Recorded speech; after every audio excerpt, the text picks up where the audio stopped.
To have faith is to believe that no matter how bad the circumstances are, there is always a light at the end of the tunnel. We all hope for the best. We hope to get a new job. We hope to get a promotion with a big raise. We hope to get accepted in an Ivy League school, even enroll our children in a preschool that may be expensive. They are all part of the family, what is called the haves. But what about the families that are part of the have-nots?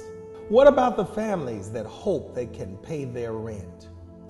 What about the families that worry about putting food on the table? They hope to get a job just to make ends meet. They are the have-nots. They hope and they hope and they hope. They can't afford not to. Well, I'm here to tell you, there is a place they can turn, a place that can give them hope.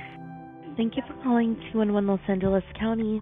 Yeah, I'm calling for my mom and dad. They're like 65 years old, and they just got evicted from a senior place, and they're staying in the vehicle. Is there some way I can get them in a motel room? My church is located in Los Angeles. My community is filled with homelessness because we're next to the freeway. I mean, literally next to the freeway. We go to a lot of homeless people that are around our church.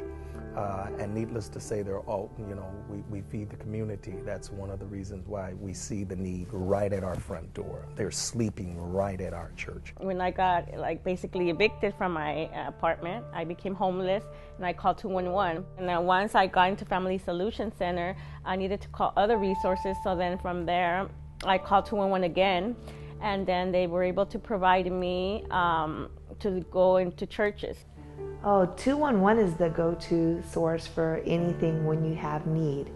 My initial contact with them in this past ordeal of my life was when our house caught on fire. We needed a lot of things. When I made the call, there was a series of questions that we were asked, and so because I had a child that was under a certain age and because we met certain criteria, we were directed to things that were appropriate for our needs.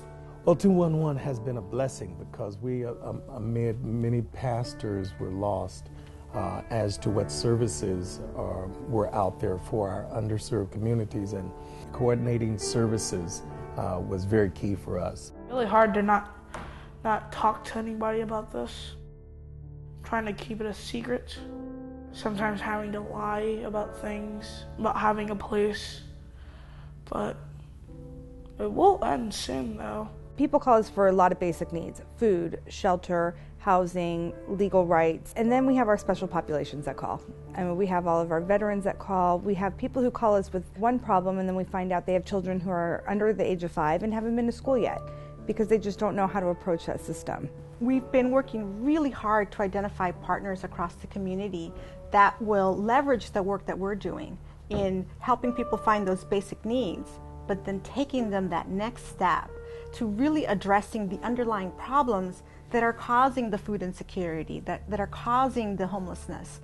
I start my story with domestic violence, so they decide to remove my daughter. I was thinking I was gonna die.